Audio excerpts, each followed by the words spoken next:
ሄሎ እንደናችሁ የጤና ተማሪዎች በሙሉ እንደምቆያችሁ። እንግዲህ እንደሚታወቀው ሲኦሲ ኤግዛም ደርሷል። ኤግዚት ኤግዛምን ወስዳችሁ እየጠበቃችሁ ለምትገኙ ሲኦሲ እንግዲህ ቀጣይ ግንቦት ወር መጀመሪያዎቹ እንደሚሰጥ ተናግረው ነበር። አሁን ደግሞ እንዴት ሬጂስትሬሽን ሊንኮችን ልከዋል። ሬጂስትሬሽን ሊንክ ተልኳል ለጤና ሚኒስቴር። ያንን እንግዲህ እንዴት ሬጂስተር እንደምናደርግ እንዴት ስካን እንደምናደርግ እያንዳንዱን ስቴፕ ባይ ስቴፕ የምናይ ይሆናል።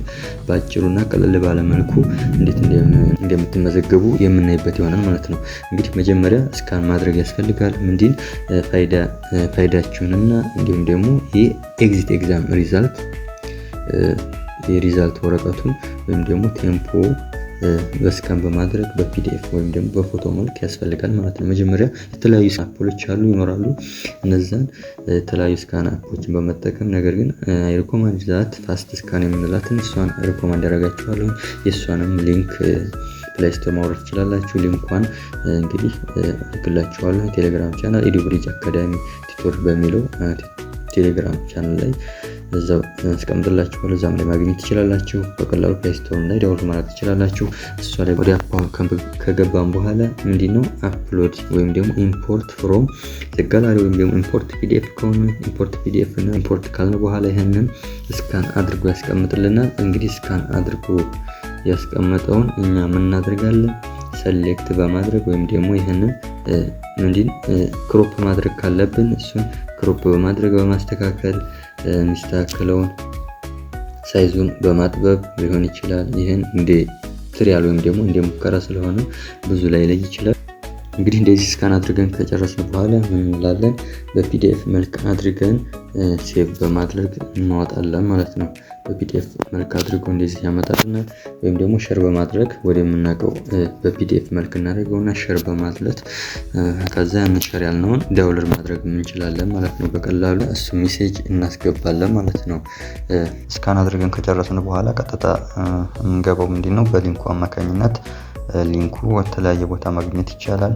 እንግዲህ ሊንኩን በመጫን ሬጂስትሬሽን ወይም ደግሞ ወደ ምዝገባ ነው ማለት ነው። ወደ መመዝገብ ነው የምንሄደው ማለት ነው። ማስፈንጠሪያውን በመጫን እንመዘገባለን ማለት ነው። እና እንግዲህ የሚያስፈልጉን ነገሮች ስካን አድርገን ጨርሰናል።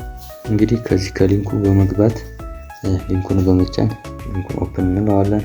ከዛ ምን ይመጣል? ዌልካም የሚል አለ። ከዛ ፋን ነምበር እና እንዲሁም ደግሞ ፓስወርድ ይጠይቃል። ነገር ግን ይሄኛው ኋላ ከሞላን በኋላ ሳይን ኢን ለማለት ነው የሚጠቅመን። መጀመሪያ ጊዜ ለመመዝገብ ከሆነ ሊንክ ቱ ፋይዳ ነምበር የሚለውን እንጫናለን። ከዛ ሊንክ ቱ ፋይዳ ነምበር የሚለውን ከተጫነ በኋላ ምን እናስገባለን? ኤችፒኤልኢ አይዲኤንኦ የሚል ወይም ደግሞ በሜሴጅ የሚገባልን አለ። ከሜሴጅ ይልክልናል። ከዛ እንዲሁም ደግሞ ፋይዳ ነምበሩን እናስገባለን። ፋይዳ ነምበር ማለት ፋን ነምበሩን እሱ እናስገባለን። ከዛ ኮንቲኒው እንለዋለን ማለት ነው። ከዛ ኮንቲኒው ካልን በኋላ ምንድነው የሚመጣልን? በዚህ ስልካችን መሰረት ምን ይመጣልና ሜሴጅ ይመጣል፣ ኤስኤምኤስ ይመጣልናል። ያን ሜሴጅ እንግዲህ እናስገባለን ማለት ነው።